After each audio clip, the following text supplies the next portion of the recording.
Gland Pharma stock jumped 15% while the rest of the market was falling. And this was not just because of a good quarter, the company may finally be entering its next growth phase. Let's understand why. The Q4 numbers were very strong, profit almost doubled, net profit jumped 96% year-on-year to nearly 367 crore. Revenue also grew 22%, but the biggest surprise was margins. Adjusted EBITDA margin rose sharply to nearly 41%. And for a pharma company, that is a very big deal. So what actually drove this growth? The biggest trigger was the US business. The company launched new injectable products in the US market and also won new GPO contracts. These are large healthcare buying networks that bring stable long-term demand.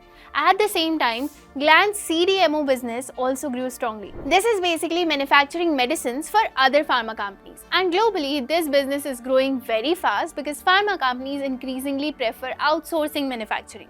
In Q4 alone, CDMO contributed 46% of the total revenue. But the real long-term story is something else. Pipeline expansion. During FY26, Gland launched 31 products in the US, filed 24 ANDAs and received 28 approvals. It already has 388 cumulative US filings.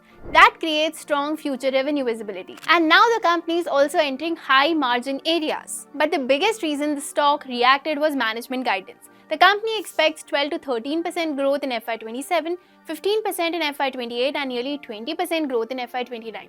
That told the market one important thing. This growth may not be temporary. And in a weak market, investors are actively looking for companies where growth is still accelerating.